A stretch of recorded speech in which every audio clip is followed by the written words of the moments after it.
stakeholder ya, ada dari konsultan, ada dari akademisi, ada dari mahasiswa juga ada, kemudian dari praktisi NGO juga ada juga di sini. Jadi diharapkan nanti bisa saling sharing juga, saling melengkapi, dan juga kembali ke tujuan awalnya bahwa kita memang ingin mempererat silaturahmi dan juga kebersamaan begitu. Jadi memang formatnya santai saja, tidak perlu terlalu formal. Oke, demikian sekilas acaranya. Mungkin sebagai opening saya coba menceritakan sedikit mengenai Pak Hendro Pranoto begitu, sebagai salah satu senior planner yang akhirnya kita coba untuk minta tolong menceritakan nih bagaimana sih pengalaman selama ini begitu. Nah, Pak Hendro, nama lengkapnya adalah Pak Hendro Pranoto Suselo, adalah seorang senior planner planologi ITB angkatan pertama ya Pak ya, 1965 begitu. Kemudian pernah menjabat sebagai Kepala Bagian Perencanaan dan Direktur Bina Program Direktorat Cipta Karya di Kementerian PU ya Pak ya. Kemudian pernah juga mengembangkan konsep P3KT. Wah, ini sangat sangat planner sekali begitu ya. Jadi ada program pembangunan kota terpadu yang memang mendapat dana pinjaman dari World Bank dan ADB. Jadi ini memang dasar banget untuk urban development management, yang mana mungkin sekarang sudah berkembang banyak sekali ya. Ada NUDP, ada NUDS dan lain-lain begitu. Nah, mungkin ini memang tonggak awal dari pengembangan perkotaan di Indonesia. Nanti mungkin bisa diceritakan seperti apa. Kemudian pengalaman ini kemudian membuka jalan bagi pemberian pinjaman sektor, seperti Urban Development Sector Loan oleh World Bank. Karena pada saat 1987 sampai 1988, Indonesia mengalami masa krisis ekonomi. Nah, ini merupakan sesuatu yang baru mungkin pada saat itu. Nah, kalau sekarang mungkin banyak sekali loan atau skema pinjaman yang basisnya lebih ke green atau berbasis karbon begitu. Cuma pada saat itu memang ini suatu invention ya, atau hal yang baru begitu. Jadi sangat menarik sebenarnya untuk kita kaji lebih lanjut. Lalu Pak Hendro juga pernah menjabat sebagai Direktur Tata Kota dan Tata Daerah, staf ahli Menteri Pekerjaan Umum, SAMPU, bidang tata keterpaduan kawasan dan planologi kota, serta pernah bertugas sebagai international expert di UNCRD, United Nations Center for Regional Development di Nagoya, Jepang. Nah, pada tahun 2000, Pak Hendro juga memasuki masa punabakti sebagai PNS dan tenaga ahli PBB. Jadi kalau kita lihat di sini memang secara pengalaman Pak Hendro ini rute atau track record-nya ini memang khusus perkotaan begitu ya, perkotaan bahkan masuk ke UNCRD. Kemudian juga merumuskan keterpaduan kawasan dan planologi kota. Nah, ini hal yang sangat menarik sebenarnya karena memang di satu sisi kita punya banyak sekali kompleksitas masalah perkotaan, kemudian keterpaduan itu menjadi isu. Cuma bentuknya seperti apa nih? Karena kita kan masih mencari formulanya seperti apa keterpaduan yang kita harus acu begitu. Kemudian pada tahun 2000 sampai 2009, Pak Hendro bergabung dengan Institute for Housing and Urban Studies di Rotterdam. Dan terakhir pada 2009 sampai 2011, Pak Hendro berperan sebagai tim leader dari komponen UIDP, Urban Institutional Development Project dari World Bank, Urban Sector Development Reform Project. Nah, dari sekian banyak pengalaman ini, mungkin nanti kalau ada teman-teman yang istilahnya tertarik begitu ya, ini seperti apa sih sebenarnya proyeknya dengan UNCRD atau dengan World Bank, nanti bisa kita coba tanya-tanya nih sama Pak Hendro, karena kebetulan beliau ada hadir dan menyediakan waktunya lah untuk kita. Jadi kita maksimalkan sharing kita di sini. Mungkin itu sedikit gambaran mengenai narasumber kita pada siang hari ini. Selanjutnya dari Pak Andi Simarmata sebagai Ketua Umum IAP mungkin bisa memberikan sepatah dua patah kata. Terima kasih. Baik, makasih Mas Arif. Pak Endro, selamat datang di acara 1 jam bersama Senior Planner. Kami merasa bangga dan juga senang Pak, Bapak telah hadir, karena sudah lama sebenarnya ada request untuk Bapak agar bisa turun gunung, sharing tentang bagaimana pengalaman dulu, mengembangkan berbagai konsep keterpaduan infrastruktur perkotaan, dan sampai hari ini bagaimana Bapak melihat sebenarnya apa yang masih kurang, apa yang sudah berhasil, dan itu yang mudah-mudahan bisa menjadi bahan kami di IAP untuk merumuskan beberapa poin yang bisa kita bawa untuk pengembangan profesi kita. Saya Pak Andi Simarmata, angkatannya 96 Pak. Jadi mungkin sama Bapak agak beda tipis Pak ya. Jadi mohon maaf ini kalau cucu ya Pak, siap. Jadi kami ya tentu saja minta maaf sebelumnya kalau kami jarang kontak gitu ya, tapi dengan adanya 1 jam bersama senior ini banyak sekali info-info senior-senior yang ternyata masih aktif yang perlu kami gali. Nah, kami mohon izin Pak ini untuk direkam dan kemudian kami gunakan bahan ini untuk membuat satu publikasi dalam rangka ulang tahun IAP yang ke-50 Pak. Jadi IAP April ini genap berusia 50 tahun. Dan mudah-mudahan ini akan kami jadikan kompendium untuk legacy sama-sama, tidak hanya buat generasi kami, tapi juga untuk mungkin nostalgia lah ya Pak ya, karena di sini ada juga teman-teman Bapak yang Pak Sarip, misalnya ada Pak Iman, mungkin generasi ini Pak ya, di bawah Pak Endro Pak ya. Jauh. Nah, jadi it's really a big moment for us Pak. Jadi please take your time Pak, santai saja, mengalir saja. Walaupun ini 1 jam, biasanya agak lama Pak, bisa 1,5 jam. Tapi sekali lagi lihat tetap itu Pak ya. Kalau Bapak sudah merasa cukup ya, nanti kita bisa lanjut lagi kapan-kapan. Sekali lagi terima kasih Pak Endro. Kami akan mendengarkan apa kira-kira yang Bapak bisa sharingkan pada kami pada hari ini. Pada teman-teman senior planner yang juga sudah bergabung, silahkan nanti nimbrung atau mengulas atau memperdalam, feel free to do so ya. Gitu aja kira-kira sedikit pengantar dari saya. Saya kembalikan ke Mas Arif selaku host kita. Silakan Mas Arif. Terima kasih Pak Andi atas pembukaannya ya. Nah, selanjutnya kita akan mendengarkan dari Pak Hendro, kira-kira seperti apa ceritanya selama ini ketika berkarya di Kementerian PU maupun di World Bank begitu ya. Jadi nanti kita coba dengarkan.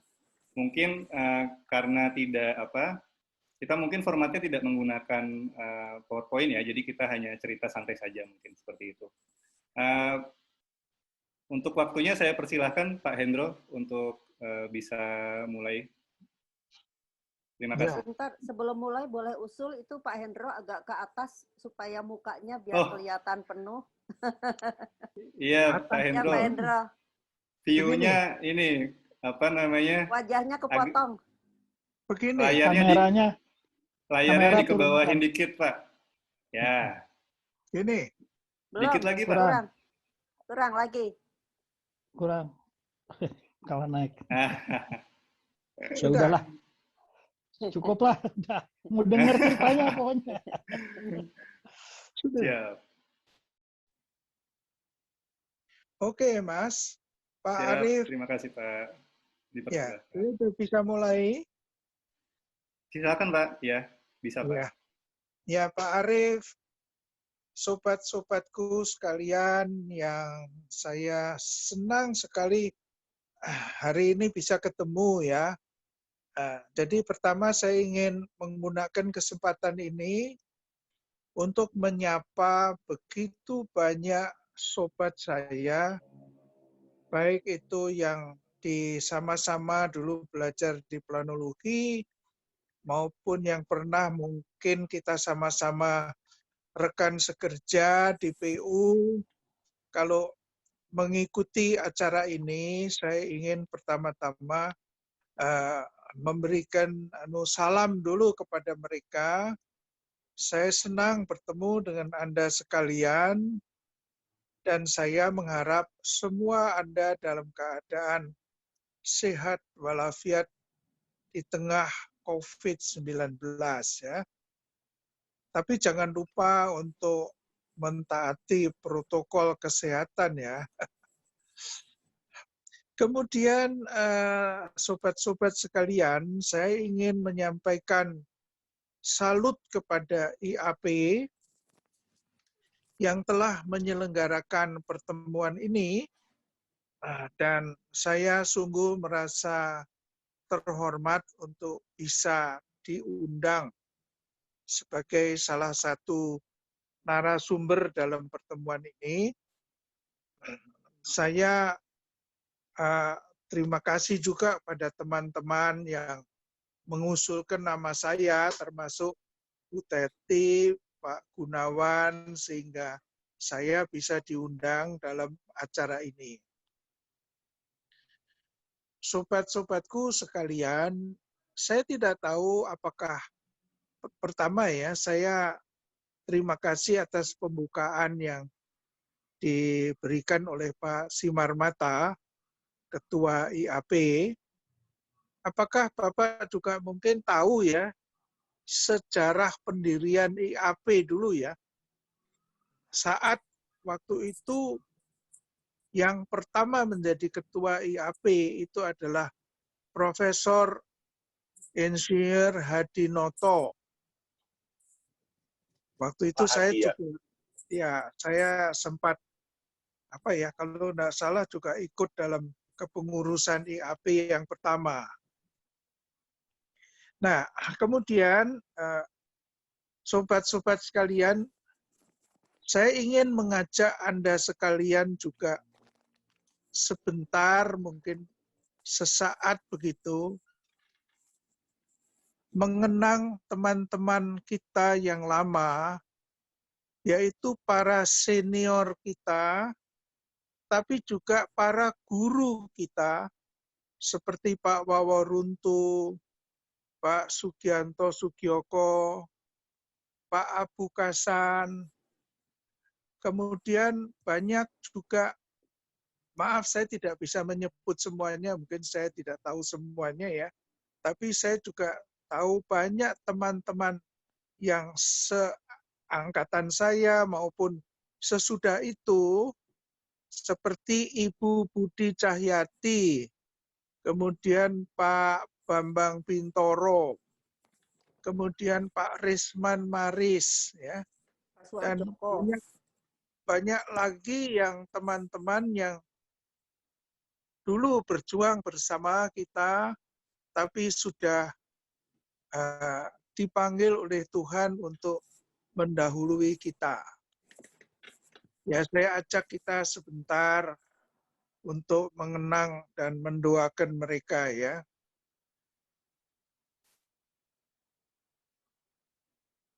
Terima kasih. Baiklah sobat-sobat sekalian, sekarang saya ingin mulai dengan ya sedikit sharing begitu ya. Karena saya ini dikatakan planner angkatan pertama ya. Karena saya lulus yang pertama dari jurusan planologi ITB ya. Bersama 4 orang, yaitu Pak TB Muhammad Rais, kemudian Insinyur Umar Burhanuddin Harahap, atau apa ya, lupa saya, Umar Burhanuddin Muhtadi. Dan satu lagi itu sahabat saya namanya Ko Sincai, yang bersama-sama saya lulus, tapi sayangnya dia sudah tapi tidak pernah lagi bergerak dalam profesi planologi, karena sekarang jadi pedagang bako dia, pedagang tembakau, meneruskan perusahaan ayahnya. Nah, sekarang kita bicara mengenai senior planner dulu ya. Pertama mengenai planner ya. Planner itu apa, suatu profesi yang memang sudah dikenal dan diakui ya. Dan diakui sebagai apa gitu. Apakah sama dengan misalnya para arsitek atau para insinyur sipil atau elektro begitu ya. Nah, kalau planner ini sebetulnya profesi apa ya? Mungkin ini harus kita pikirkan ya, karena begini, waktu saya diusulkan oleh panitia untuk merubah judul dari apa yang saya ingin kemukakan, yaitu keterpaduan pembangunan wilayah dan kota. Ya. Nah, tadinya diusulkan apa tidak lebih baik keterpaduan pembangunan, perencanaan wilayah dan kota. Nah, saya tidak sependapat dengan usulan itu karena justru kata perencanaan itu yang saya mau hilangkan.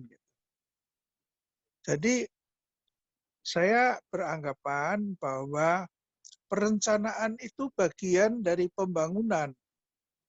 Jadi kita harus melihat dalam konteks ini adalah, atau pola pikir kita itu harus dilihat, diperhatikan pada pembangunan, bukan pada perencanaannya. Oleh karena itu saya sebetulnya mengusulkan ya, dan mungkin kalau lewat forum ini juga bisa didengar ya. Kita tuh kan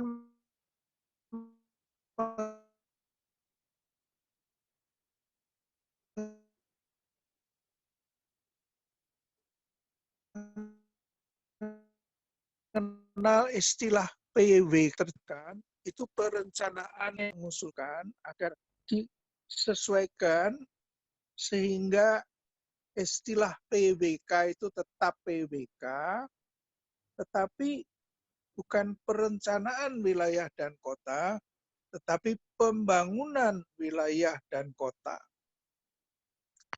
Nah, ini salah satu hal yang saya belajar dalam pengalaman saya.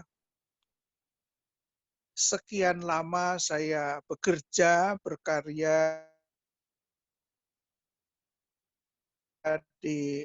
sebagai pegawai negeri, membantu Departemen Pekerjaan Umum ya. Itu saya ingin pada kesempatan ini menyebut satu nama dari Menteri Pekerjaan Umum, yaitu Pak Insinyur Radinal Mochtar. Itu satu orang yang saya anggap sangat berjasa dalam mengembangkan yang dinamakan pembangunan wilayah dan kota. Nah, bagaimana ceritanya akan saya ceritakan begini. Yang saya mau bilang ya, bahwa Anda semua itu mengundang saya untuk memberi suatu cerita pengalaman saya ya. Tapi keadaan pada saat saya awal mula berkarya, yaitu sebagai lulusan baru. Sekarang saya gunakan aja istilah planner ya. Itu beda sekali dengan sekarang tentunya ya. Di mana Anda semua itu sudah mempunyai pustaka pengalaman yang begitu banyak. Di mana planner itu dalam pengalamannya melaksanakan tugasnya. Tapi pada waktu saya mulai dulu, itu belum ada Bahkan saya masih ingat saya pernah melamar pekerjaan pertama saya itu pada waktu itu saya kebetulan melamar di PU, di Kementerian PU, di Direktorat Jenderal Pengairan, yang waktu itu Direktur Jenderalnya adalah Pak Suyono Sosrodarsono. Ya, meskipun beliau saya kira yakin mengetahui mengenai penataan ruang, mengenai planning, dan mengenai planner ya. Tapi saya kok dianggap atau saya sendiri merasa kurang mendapatkan apresiasi begitu ya. Saya mau diterima di Direktorat Jenderal itu. Nah, lantas akhirnya saya memutuskan untuk tidak berkarya di Direktorat Jenderal. Saya pindah ke Direktorat Jenderal Cipta Karya yang salah satu direktoratnya itu adalah Direktorat Perencanaan Kota dan Daerah. Nah, di situ saya bertemu pertama kali dengan Pak Insinyur Radinal Mochtar. Waktu itu masih menjabat Direktur Perencanaan Kota dan Daerah. Dan beliau menyambut saya dengan penuh kehangatan.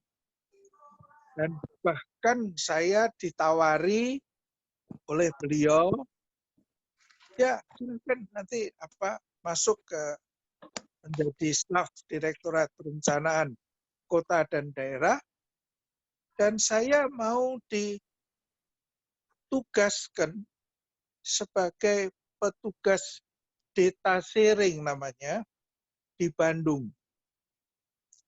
Nah, kenapa saya senang? Saya senang karena saya pada waktu itu masih sedang pacaran.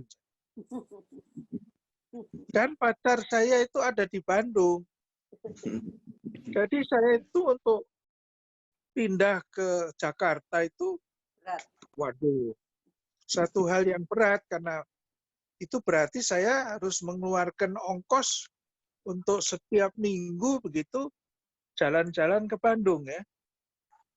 Nah, Pak Radinal Mochtar begitu simpatiknya menyambut saya, menempatkan saya di Bandung, dan sebagai petugas detasering,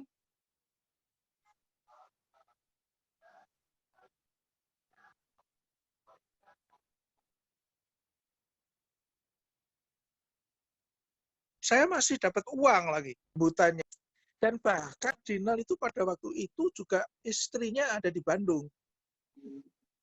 Sehingga setiap minggu pulang pergi membawa mobil Jakarta-Bandung. Dan dia menawarkan saya, yuk kalau ke Bandung ikut saya aja. Nanti balik ke Jakarta juga ikut sama saya gitu. Ya itu ya sisi lain dari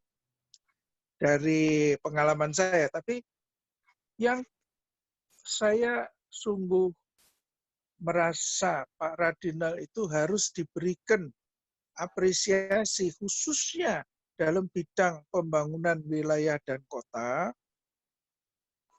ketika beliau pada awal mulanya Direktorat Perencanaan Kota dan Daerah itu memang hanya memfokuskan penyusunan rencana kota.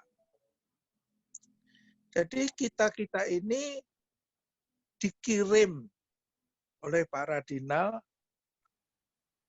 pergi ke kota-kota, ya ke Bitung, ke Manado, ke Makassar, saya pernah dikirim ke Ambon, ya, untuk membantu pemerintah daerah dalam menyusun rencana kotanya. Nah, itu adalah satu periode sebelumnya ya. Sesudah itu Pak Radinal bilang, wah kita ini kan cuma ngasih gambar sama kota-kota itu. Karena rencana kota itu kan bentuknya gambar. Ada land use-nya, lantas ada bermacam-macam gambar yang berwarna itu ya. Ya, yang wali kota itu senang dikasih gambar itu. Lantas ditempelkan di belakang kantor tempat dia duduk ya. Tapi Pak Radinalah yang mengatakan, untuk apa kita kasih kota-kota itu hanya gambar? Lebih baik kita menyiapkan satu program pembangunan bagi kota-kota itu.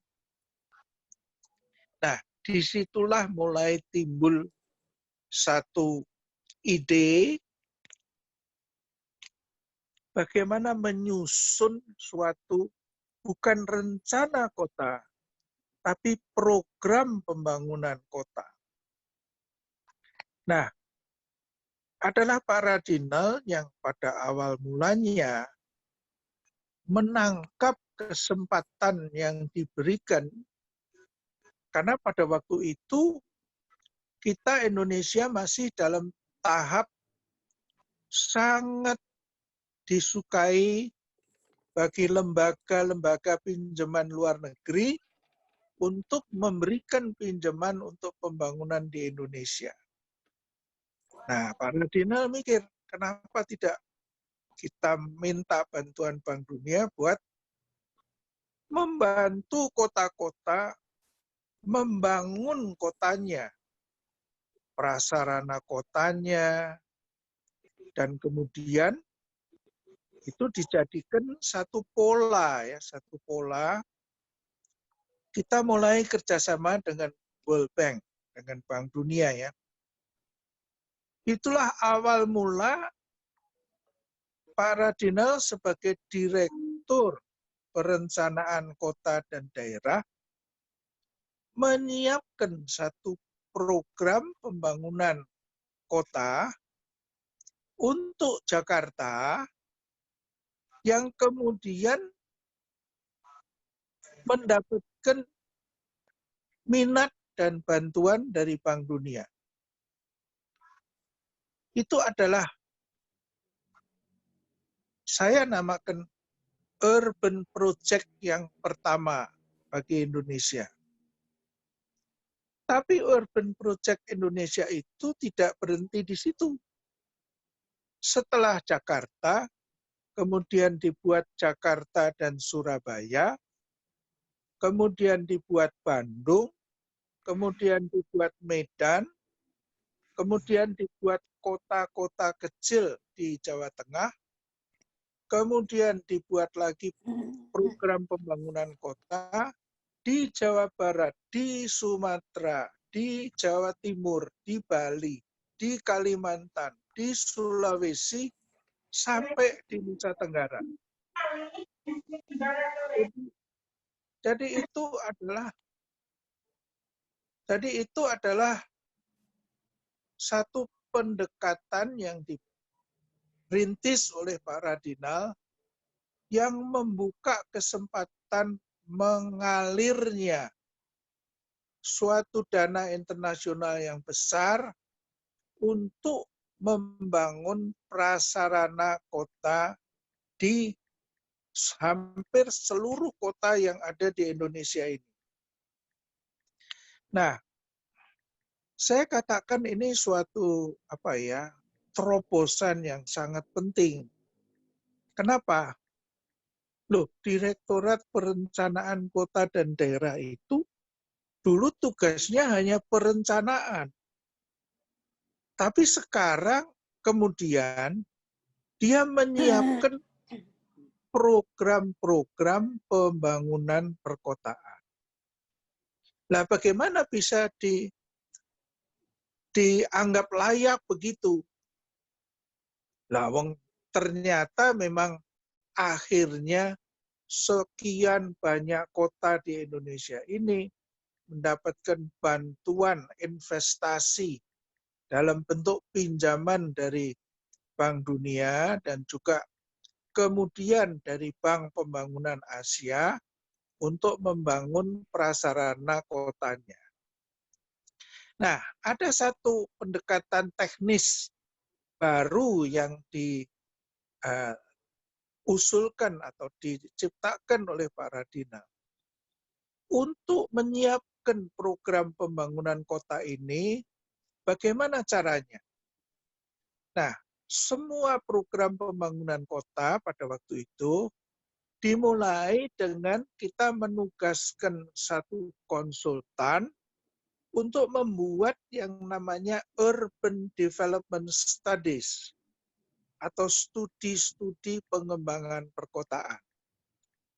Nah, studi-studi pengembangan perkotaan ini yang kemudian menjadi landasan bagi disusunnya program-program pembangunan kota yang pada waktu itu didasarkan atas perencanaan kota di tiap kota yang dibuat programnya ya.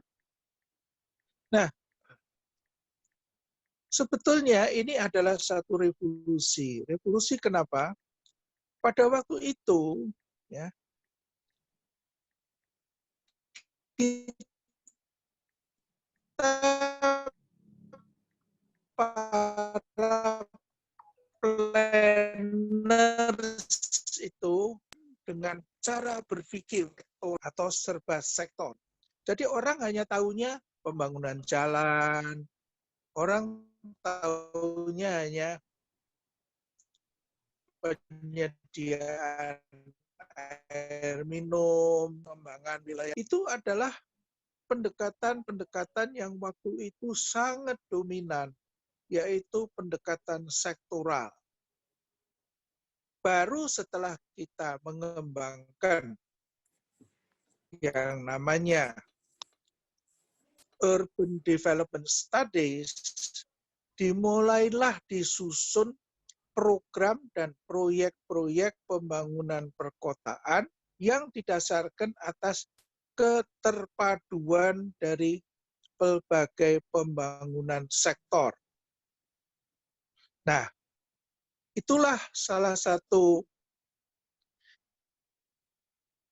inovasi yang saya kira ya kita semua juga perlu mengapresiasi yang menjadi landasan berpikir yang pada waktu itu diintroduksi oleh Pak Radinal Mohtar.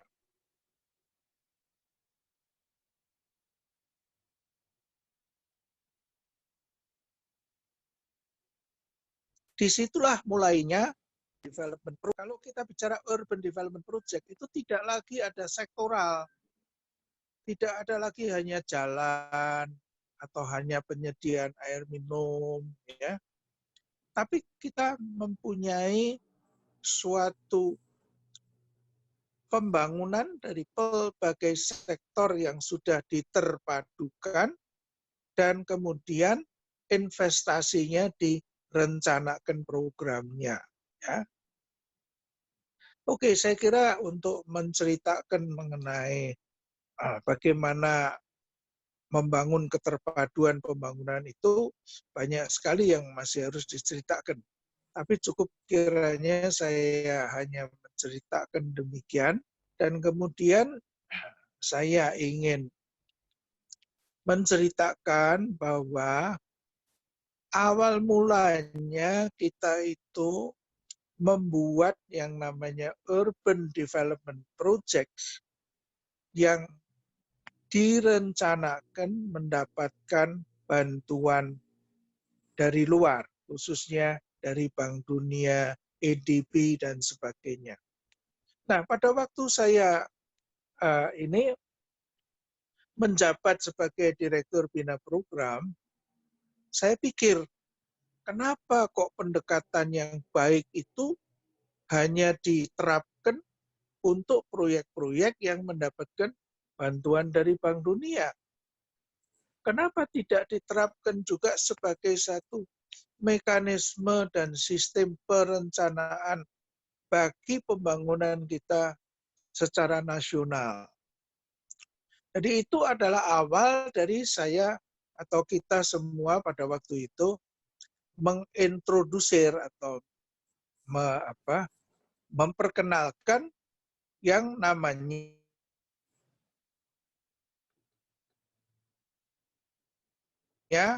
pendekatan program perdu. Nah, basically itu artinya apa? Basically itu begini, kalau dulu ya, keputusan-keputusan pembangunan itu semua melalui sektor. Jadi katakanlah mengenai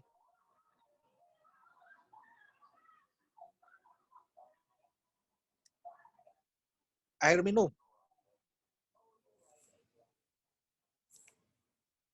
Itu direktur air minumlah yang menyusun programnya. Kemudian person yang menyusun.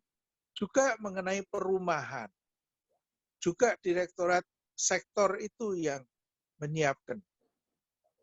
Saya masih ingat pada waktu saya menjabat sebagai kepala bagian perencanaan, saya dialiri oleh arus usulan proyek-proyek dari begitu banyak sektor, lalu saya diminta untuk mensinkronkan atau menterpadukan proyek-proyek itu.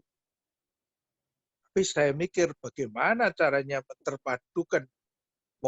Proyek itu sebetulnya sudah disiapkan, siap untuk dilaksanakan ya. Nah, kemudianlah kita merubah sistem dan mekanisme perencanaan. Dari yang semula sektoral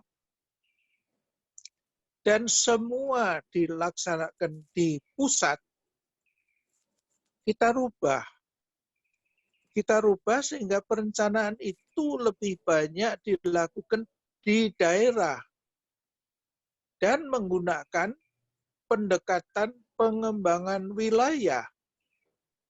Di situ kita memberikan lebih banyak juga kesempatan kepada pemerintah daerah untuk mempunyai kendali terhadap prioritas-prioritas pembangunan sektor di wilayahnya. Jadi oleh karena itu, pada waktu kita mengembangkan proyek-proyek Urban Development Project dengan Bank Dunia dan ADB, itu semua kita tidak terlalu terikat kepada rencana-rencana sektor, tapi kita justru berkonsultasi dengan pemerintah daerah untuk menetapkan suatu paket pembangunan sektor yang sudah terpadu untuk tiap-tiap wilayah. Nah, itulah yang terjadi. Nah, ini masih ada hubungannya dengan pembiayaan pembangunan ya. Itu karena ini dipermudah karena khususnya di Direktorat Jenderal Cipta Karya, itu sektor-sektor pembangunan kita, itu semua sebetulnya adalah tugas pemerintah daerah. Jadi bukan tugas pemerintah pusat. Jadi oleh karena itu, ya tentunya daerahlah yang berhak menentukan dan kemudian juga menanggung pembiayaannya. Jadi bukan lagi pemerintah pusat yang diharapkan membiayai semua prasarana kota itu, tapi sekarang pemerintah daerah harus ikut aktif juga mendukung pendanaannya. Bahkan pada waktu itu kita kembangkan suatu mekanisme di mana pinjaman yang pemerintah pusat mendapatkan dari Bank Dunia diteruskan, dan pinjaman itu harus menjadi tanggungan dari pemerintah daerah, yaitu melewat yang dinamakan sub-loan agreement atau perjanjian pinjaman terusan. Sobat sekalian, saya bisa cerita banyak mengenai urusan itu ya, karena itu banyak dan complicated, tapi kiranya cukup sekian dulu. Cuma saya ingin mengatakan pada akhir ini, itu kan pengalaman saya dulu ya. Dulu itu tahun 65 sampai 75 begitu. Padahal sekarang ini kita sudah di abad yang lain dan di tahun yang sudah jauh lebih maju ya. Jadi belum tentu apa yang saya ceritakan itu punya relevansi atau ada gunanya untuk referensi pembangunan sekarang. Jadi sekarang harus dicari ya referensi pembangunan yang baru disesuaikan dengan keadaan pada waktu sekarang. Jadi kembali di sini saya katakan, kita ini disebut senior planner. Mungkin ada planner, ada senior planner, ada outdated planner. Mungkin begitu. Jadi ada planner-planner tua yang sudah out of date, sudah kadaluarsa. Nah, di sini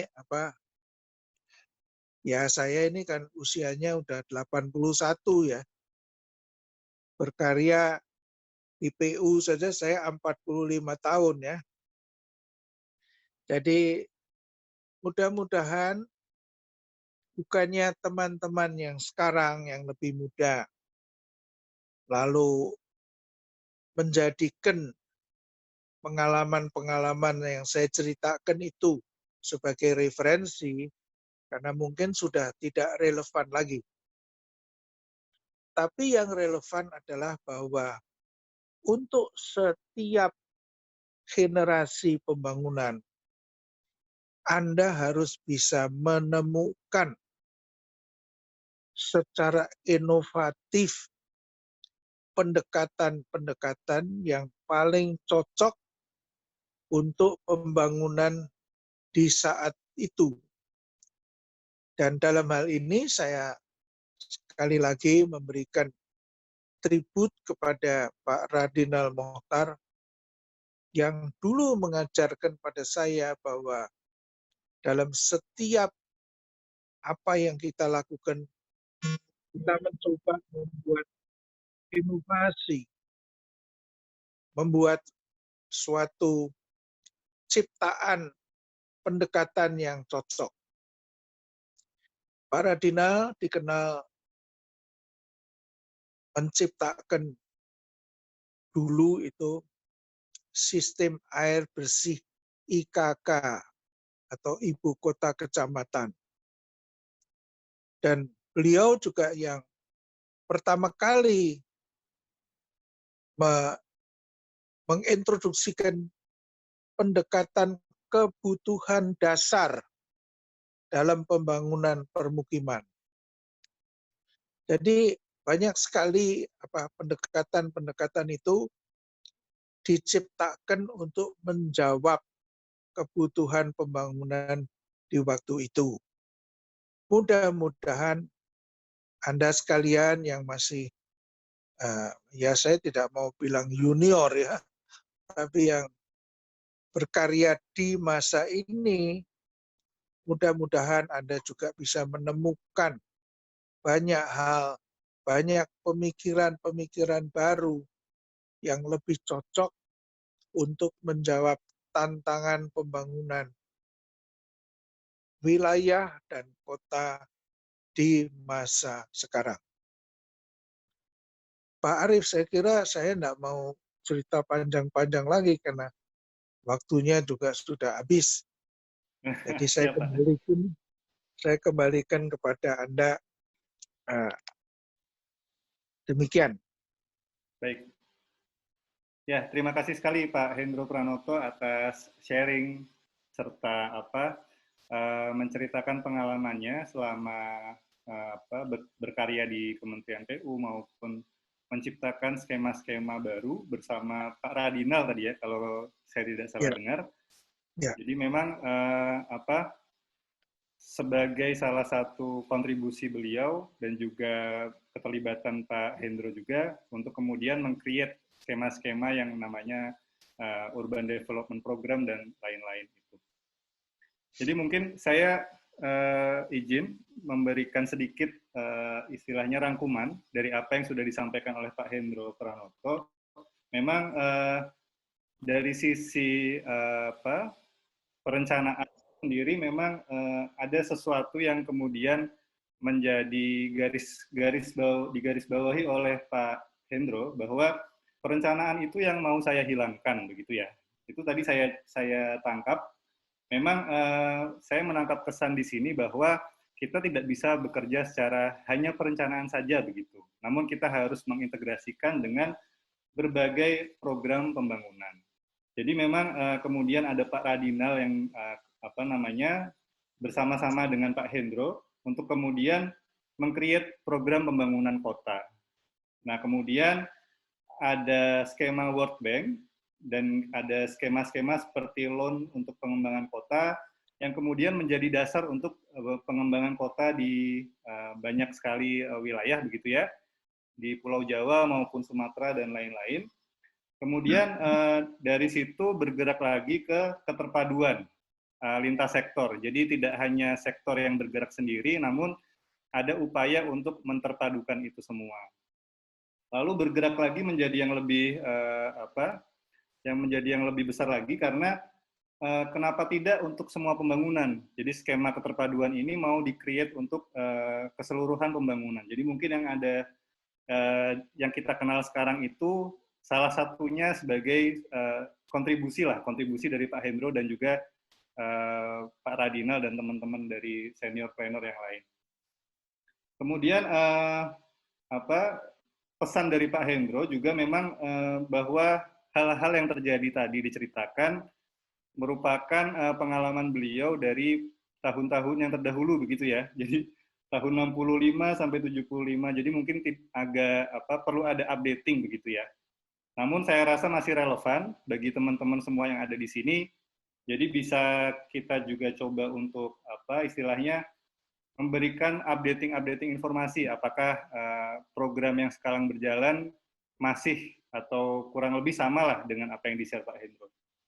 Dan yang paling terakhir, Pak Hendro berpesan bahwa harus berinovasi atau menemukan pendekatan yang paling inovatif untuk menjawab tantangan permasalahan di saat ini begitu ya.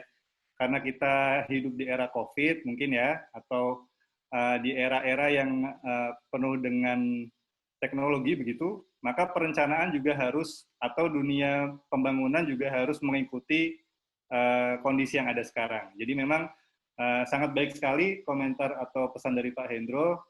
Mungkin nanti teman-teman yang muda-muda nih bisa mencoba untuk menjawab tantangan ini seperti apa. Karena memang ini hal yang relatif baru dan mungkin butuh pemikiran-pemikiran dari yang masih segar begitu ya. Kurang lebih itu yang saya coba tangkap. Kurang lebihnya mohon maaf. Nanti kalau ada ralat atau koreksi dari Pak Hendro, monggo Pak. Selanjutnya ada pertanyaan. Apakah sudah ada yang bertanya dari komentar? Oke. Ada dua pertanyaan. Yang pertama dari Pak Andi Simarmata. Wah, Pak Andi juga bertanya nih. Jadi katanya begini Pak Hendro. Pak Hendro, apakah dulu karena sentralistik jadi lebih memudahkan untuk menyiapkan program-program berbasis pengembangan wilayah dari pusat ke daerah? Jadi karena dulu rezimnya lebih istilahnya top down begitu ya. Apakah menjadi lebih mudah penerapannya? Nah, karena konsep kolaborasi coba ditawarkan untuk diadres itu adalah keterpaduan, apakah efektif menurut Bapak? Jadi itu pertanyaan dari Pak Andi Simarmata, Pak Hendro. Jadi apakah karena dulu sentralistik jadi lebih mudah penerapannya, kemudian konsep keterpaduan ini kira-kira efektif atau tidak, gitu Pak? Mau Ya. langsung dijawab atau bagaimana Pak? Ya, boleh saya jawab ya. Jadi begini ya, memang konsep yang sentralistik dulu ya, itu mudah diterapkan secara sektoral. Jadi masing-masing sektor secara otonomi merencanakan sendiri kebutuhan masing-masing sektor. Tapi kalau itu sudah pendekatannya terpadu, nah begini, ini harus dikaitkan juga dengan perkembangan di mana semakin lama tidak mungkin kalau pemerintah pusat itu harus mendanai semua kebutuhan pembangunan di daerah. Jadi perletakan kepada pentingnya otonomi daerah dan di mana daerah dalam konteks otonomi itu tentunya diharapkan mampu juga untuk menggalang dana dari masyarakat, dari dunia usaha untuk dapat menciptakan pelayanan yang diperlukan di tiap-tiap kota. Jadi saya menjawab pertanyaan Pak Simarmata dengan mengatakan sebenarnya pendekatan keterpaduan pembangunan wilayah itu secara otomatis akan mengarah ke arah sana karena pemerintah pusat itu tidak akan mampu untuk bisa membiayai seluruh pembangunan semua sektor di semua daerah. Nah, disinilah sebenarnya keterpaduan itu makin diperlukan sehingga pemerintah daerah tidak meniru atau mengkopi cara-cara pusat mendanai pembangunan secara sektor, tetapi sekarang lebih memperhatikan keterpaduan sektor, dan itu hanya bisa dilakukan atas dasar pendekatan pembangunan wilayah. Jadi tidak hanya pendekatan pembangunan sektor. Jadi ya secara otomatis itu pasti akan bergerak ke arah otonomi daerah dan akan terletak kepada inisiatif dan kemampuan daerah untuk membangun daerahnya sendiri. Tapi saya ingin memberi satu warning.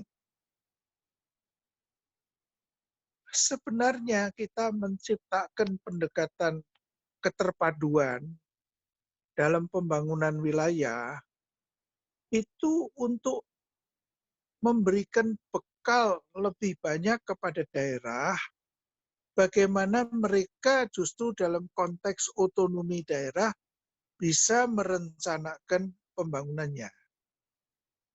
Tapi ini sering disalahartikan. Disalahartikan oleh pemerintah daerah seakan-akan, oh kalau kita mau minta dana hibah dari pusat yang sebanyak-banyaknya, kita harus menggunakan pendekatan pengembangan wilayah. Bukan begitu. Jadi itu bukan syarat untuk minta dana hibah lebih banyak dari pusat, tapi itu adalah suatu cara Anda bisa merencanakan kebutuhan dari pelayanan di tiap-tiap wilayahmu sendiri, kira-kira begitulah. Ya, bukan karena pusat yang menuntut supaya Anda minta bantuan dari pusat, bukan begitu. Gitu. Itu justru Anda belajar itu supaya Anda bisa merencanakan sendiri dan menciptakan kemampuan sendiri untuk membangun pelayanan di wilayahmu, kira-kira begitu. Itu Pak Arief. Baik, baik. Terima kasih Mas, sekali Pak Hendro. Mas Arief boleh sedikit elaborasi? Oke, Ya. monggo. Mohon maaf.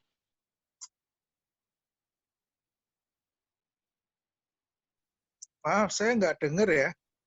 Halo, Pak Oh ya, Andi. Pak Ya. Hendro. Jadi kan yang ditawarkan, saya rasa di awal 2000-an ada model koordinasi kan Pak ya. Koordinasi pusat daerah, tapi tetap aja banyak silo. Lalu ada kolaborasi nih Pak yang coba ditawarkan. Tetapi selama tidak ada leading agency yang punya power, dalam hal ini power itu bisa capital tadi pendanaan atau power secara politik, itu agak sulit bekerja sama itu Pak. Mungkin dari teman-teman PU juga bisa cerita ya, atau teman-teman yang di Bappenas, how difficult gitu ya kita untuk memastikan agar irama pembangunan pada satu kawasan itu sama sesuai waktunya, sinkron, juga timing dan cukup pendanaan. Nah, kalau tips Bapak kira-kira gimana Pak ya? Kalau saya bayangkan dulu bisa plug in gitu, empower Pemda, karena mayornya atau bupatinya appointed kan Pak ya, ditunjuk ya, bukan elected gitu. Kira-kira ada pengaruhnya atau enggak Pak? Itu Pak sebenarnya yang saya pengen dalam. Silakan Pak. Ya, begini ya. Kalau menurut saya, ya, ini kita ambil saja konsultasi pembangunan nasional. Saya terbiasa dulu ya mengikuti yang namanya pertemuan-pertemuan konsultasi pembangunan nasional, di mana pada waktu itu daerah-daerah bertemu dengan otoritas pemerintah pusat untuk menyampaikan aspirasi, kebutuhannya, termasuk kebutuhan dana dan sebagainya yang mereka minta dibantu oleh pusat ya. Nah, saya melihat bahwa dalam pertemuan-pertemuan itu ada suatu gap. Gap itu artinya ada suatu jurang pemisah. Kenapa? Orang daerah itu biasanya memang berpikirnya terpadu. Kan kalau bupati tidak mikir hanya sektor air atau apa, dia melihat kebutuhan wilayahnya kan. Sedangkan orang-orang pusat ini sudah terbiasa berpikir menurut otoritas sektornya sendiri. Ya. Nah, jadi supaya bisa ketemu, maka pendekatan keterpaduan yang berdasar pembangunan wilayah ini harus sosialisasikan lebih kuat di antara para pejabat pemerintah pusat. Nah, sehingga mereka itu dengan para bupati dan wali kota atau gubernur ya, kalau ketemu dalam konsultasi pembangunan daerah, itu bicara dengan pendekatan yang sama. Ya. Jangan yang di pusat itu kepalanya sektor melulu, tapi yang dari daerah sudah melihat sebagai suatu wilayah. Nah, jadi yang menurut saya penting ditanamkan di pusat itu adalah bagaimana pusat juga mengapresiasi pendekatan keterpaduan dalam pembangunan wilayah. Nah, itulah yang dulu saya di PU itu berusaha mengembangkan itu di sektor perkotaan. Nah, sedikit cerita mengenai PU ya. PU itu, atau sekarang Kementerian PUPR ya, sejak awal ya, Pak Insinyur Sutami sebagai menteri ya, beliaulah yang pertama kali memperkenalkan pengembangan wilayah atau pembangunan wilayah. Itu suatu hal yang signifikan. Kenapa? Karena Pak Tami itu seorang insinyur sipil, tapi dialah yang meminta supaya kita di PU waktu itu semua menggunakan pendekatan pengembangan wilayah. Sedemikian sehingga Pak Tami itu mendapatkan Dr. Honoris Causa dari Universitas Gadjah Mada untuk ilmu pengembangan wilayah. Ya. Nah, itu adalah contoh di mana kalau di tingkat pusat, ya, para eksekutifnya itu sudah menyadari dan mencipta seluruh jajarannya akan mengikuti gitu, ya. Nah, tapi Pak Tami itu tidak lama ya. Kemudian diganti lagi oleh Pak Purnomo Sidi. Pak Purnomo Sidi itu juga sama, dia menggunakan pendekatan pengembangan wilayah. Kenapa? Karena Pak Purnomo Sidi itu sebelum menjadi Menteri PU, dia pernah menjadi Deputi Pembangunan Regional dan Daerah di Bappenas. Jadi beliaulah yang menciptakan itu ya. Nah, mudah-mudahan ini harapan saya karena saya tidak mengikuti terus-menerus perkembangan di PU ya. PU itu sekarang punya satu badan yang dinamakan BPIW. Badan Pengembangan wilayah. Infrastruktur wilayah. Infrastruktur. Pengembangan infrastruktur wilayah. Nah, itu diharapkan sebetulnya mudah-mudahan badan itu akan menjadi suatu pusat yang bisa mengembangkan pemikiran-pemikiran yang bisa diterapkan secara praktis di dalam tata laksana pembangunan di PUPR, kira-kira begitu ya. Itu harapan saya, nggak tahu, saya sendiri tidak begitu dekat sekarang dengan PUPR, apa yang dikerjakan BPIW, saya juga nggak tahu.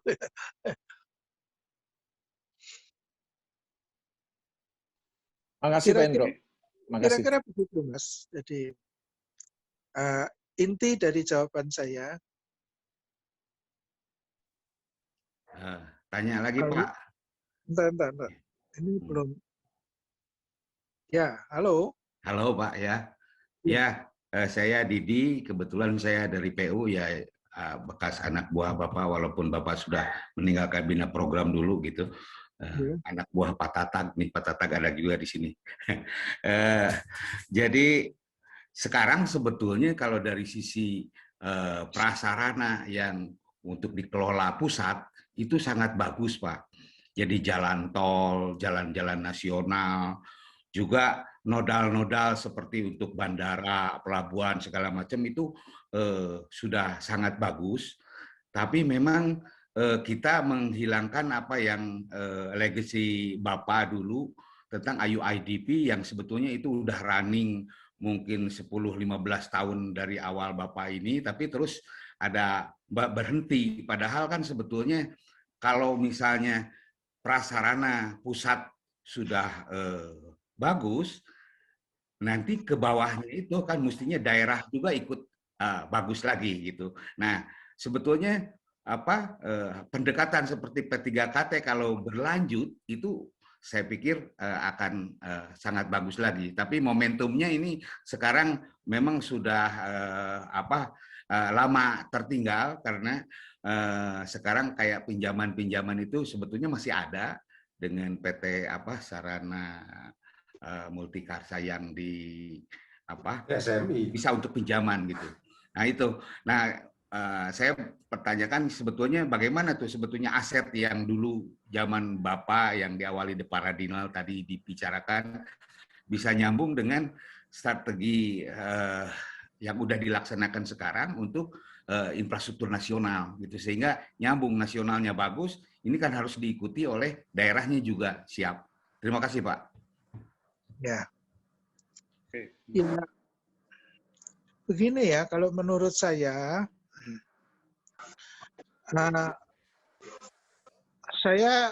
belakangan itu pernah mengikuti ya. Pernah yang namanya pendekatan P3KT itu lebih dilembagakan dengan yang namanya RPIJM. Jadi teman-teman Cipta Karya itu menciptakan yang namanya RPIJM. Nah, RPIJM ini maksudnya adalah rencana pembangunan infrastruktur jangka menengah ya, yang diharapkan menjadi semacam pendekatan P3KT di daerah ya. Nah, masalahnya itu kembali seperti yang saya katakan. RPIJM itu diciptakan oleh Cipta Karya, tapi disalah mengerti oleh daerah. Daerah mau menggunakan RPIJM, tapi tidak untuk membangun kemampuan mereka di dalam menciptakan pelayanan mereka sendiri, tetapi untuk dengan salah pengertian bahwa itu adalah syarat untuk minta bantuan pusat. Gitu. Jadi di sini sosialisasi yang dilakukan Cipta Karya memang barangkali belum terlalu nyambung ya. Nah, ada satu masalah lain yang saya pikirkan, yaitu begini ya. P3KT atau Urban Development Project dulu itu kan kita kembangkannya di Cipta Karya. Kenapa di Cipta Karya? Karena lebih mudah. Kenapa lebih mudah di Cipta Karya?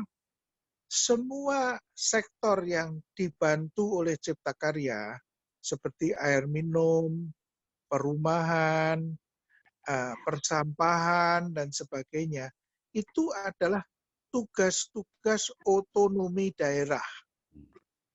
Karena semuanya merupakan tugas otonomi daerah, kita mudah bernegosiasi dengan pemerintah daerah untuk mengembangkan rencananya, programnya, dan pembiayaannya. Nah, ini sedikit beda kalau kita mau bicara level PU. Karena PU itu dulu ya, kan ada pengairan, ada Bina Marga, ya. Bina Marga itu menangani jaringan jalan nasional. Jaringan jalan nasional itu memang tugasnya pemerintah pusat gitu. Jadi itu tidak mudah misalnya ya disinkronkan dengan Cipta Karya dan juga dengan pengairan ya. Pengairan pun itu sumber daya air itu yang ditangani oleh pengairan itu adalah tingkat pusat, semua itu nasional ya. Nah, saya kasih contoh ya. Kenapa kalau cari dana untuk pengembangan wilayah sungai di kota, misalnya contoh aja Jakarta lah. Jakarta ini kalau mau cari dana buat rehabilitasi atau renovasi atau normalisasi sungai-sungai, itu sukar sekali.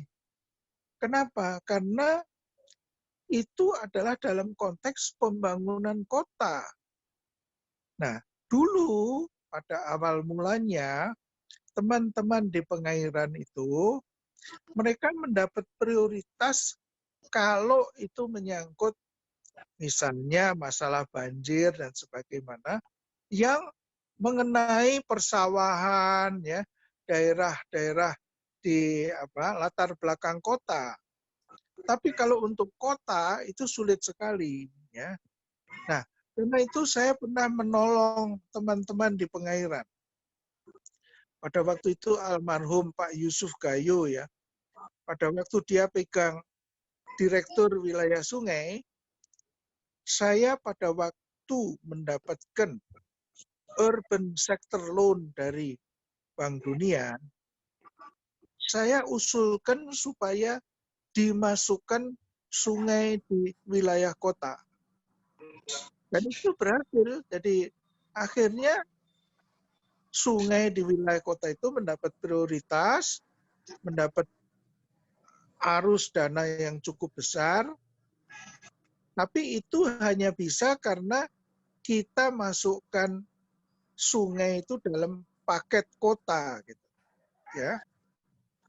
Nah, saya juga dulu sebetulnya punya obsesi ya, bagaimana menciptakan P3KT untuk PU, tidak hanya untuk Cipta Karya ya. Tapi waktu itu masih belum berhasil ya. Karena ya PU itu memang pendekatannya sangat sektoral ya. Ini masing-masing bina marga pengairan itu kan anunya menjadi bosnya sektor-sektor sendiri itu. Nah, mudah-mudahan oleh karena itu saya bilang, mudah-mudahan BPIW itu bisa menjadi pembuka jalan untuk mengembangkan semacam P3KT, tapi untuk semua sektor PU, tidak hanya Cipta Karya. Gitu, Pak.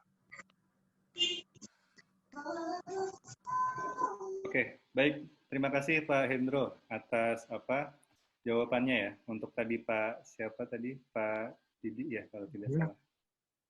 Sama Pak Andi juga. Jadi Didi, ya. Mudah-mudahan cukup ini ya memberikan pencerahan Pak ya. Ya. Siap. Oke, kita lanjut. Ini ada banyak sekali pertanyaan Pak. Jadi mungkin saya coba satu-satu ya Pak ya. Yang pertama dari Pak Mangapul Nababan. Ini kebetulan dari PU juga nih, BPIW kebetulan ya. Jadi memang cocok nih, lagi ngomongin keterpaduan, muncul juga ada orang keterpaduan di sini. Nah, Pak Hendro semoga sehat dan panjang umur. Amin.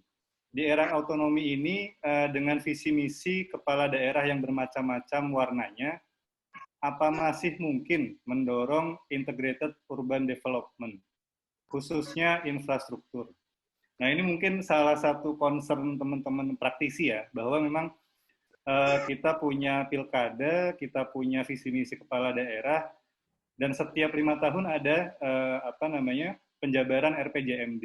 Jadi memang warna-warni visi misi ini kemudian kalau saya tangkap dari pesannya Pak Mangapul ini memang apakah mungkin nanti ketika 5 tahun ini berjalan kita coba integrasikan dengan jangka panjangnya begitu, apakah masih bisa, apakah mungkin begitu Pak kira-kira untuk skema keterpaduan ini bisa dijalankan? Monggo Pak Hendro, sekiranya ada jawaban atau clue-clue begitu Pak. Menurut pendapat saya begini ya. Pertama itu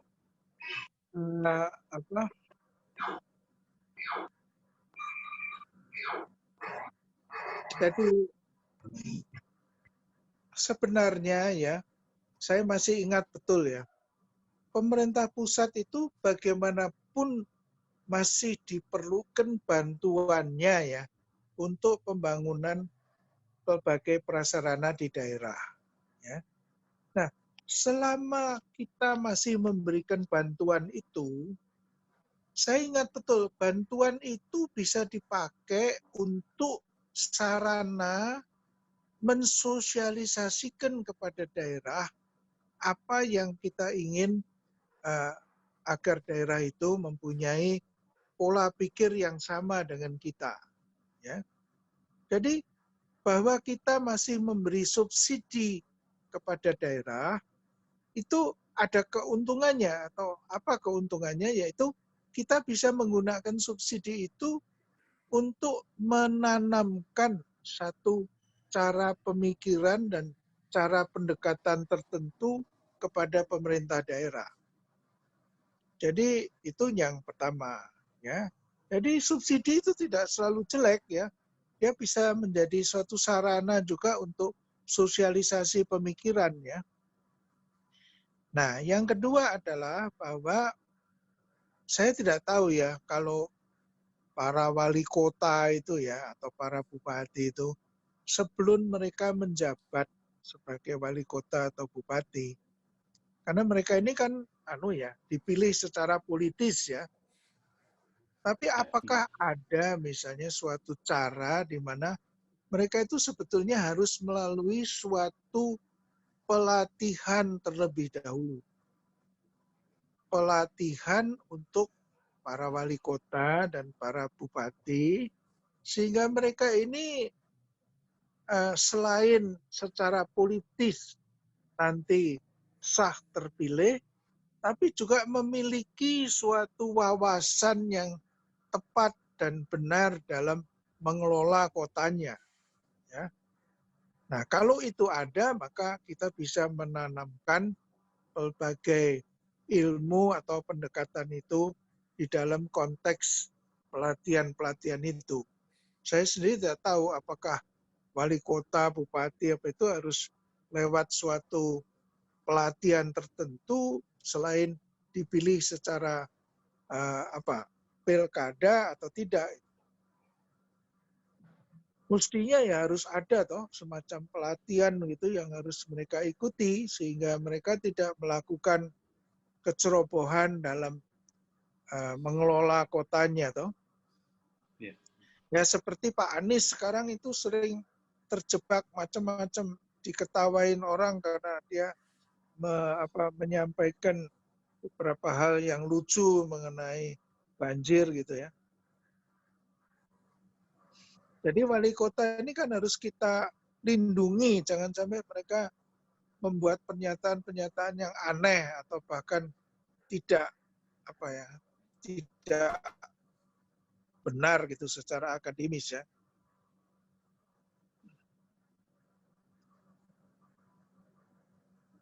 Dengan kata lain, Mbak Wali Kota sama Bupati itu disekolahkan dulu itu loh.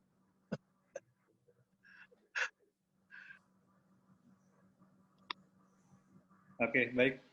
Pak Hendro, menarik sekali bahwa memang macam-macam sekali ya para kepala daerah kita ini dan program-programnya pun berwarna-warni gitu. Jadi memang kita sebagai planner mungkin salah satu tugasnya itu ya, bisa mengawal dan mengarahkan bahwa segala sektor pembangunan ini sebenarnya bisa dijahit loh, atau bisa kita terpadukan lah istilahnya Pak Hendro seperti itu. Yeah.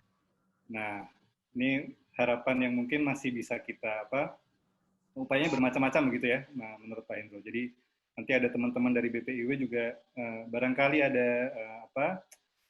clue-clue atau istilahnya ada gambaran. Kalau ada dari Bang Apul bisa share sedikit atau seperti apa? Oke. Sedikit saja Pak Arief. Oke.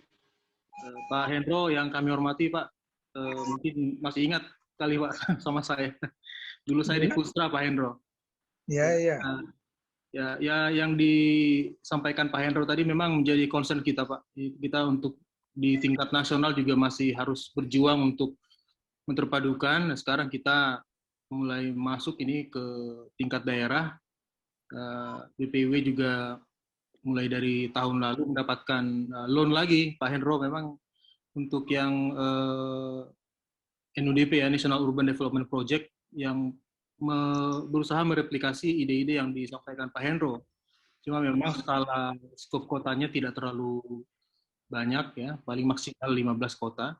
Tapi tantangannya itu tadi Pak Hendro, mungkin dengan otonomi sekarang, mensinergikan pusat dengan daerah saja agak sulit ya Pak ya, karena ya daerah sekarang dengan apalagi dengan COVID seperti sekarang ini kapasitas pendanaannya sangat terbatas, jadi sangat mengharapkan yang dari pusat. Nah ini kalau yang Bapak sampaikan ide tadi ya, kolaborasi atau kerjasama, itu kan sebenarnya ada posisi yang setara seharusnya antara pusat dengan daerah. Nah ini kalau misalnya kita masih harus mengejar SPM, pusat masih harus mengejar SPM untuk daerah, padahal kita ingin daerah itu lebih mandiri dan lebih advance untuk perencanaan pembangunannya, saya pikir PR-nya masih banyak Pak. Belum lagi dengan yang tadi disampaikan di ini ya, melalui pilkada, visi misi yang berbeda seperti itu. Mungkin itu Pak Hendro, terima kasih. Ya. Terima kasih Bang Apul ya atas ini pencerahan bahwa sekarang memang sudah ada lanjutan untuk NUDP itu ya. Namun memang bahwa kapasitas daerah ini memang salah satu PR ya. Jadi kemampuan fiskal dan SDM ini memang perlu ada upaya peningkatan itulah. Itu yang menjadi PR kita bersama. Nah ini sekaligus tadi ya. Aku tadi bikin kamu. Oke. Sekaligus ini tadi menjawab ada statement dari Bu Tuti Ariati. Menurut saya pengalaman Pak Hendro masih relevan untuk diaplikasikan karena PU sekarang punya BPIW. Nah kebetulan tadi ada Pak Mangapul dari BPIW, jadi memang sekarang sedang running ya untuk menterpadukan pembangunan KPU-an. Jadi memang sudah inline dengan apa yang dilakukan oleh pemerintah sekarang. Kemudian ada pertanyaan dari Mas Dimas. Nah, Mas Dimas ini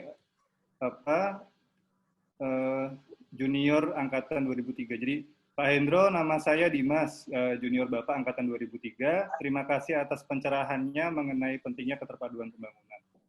Nah, bagaimana menurut Bapak cara kita para perencana melakukan financial engineering pembangunan kota? Nah, ini satu hal yang jarang disorotin ya, walaupun memang pemrograman ini tidak lepas dengan pembiayaan begitu.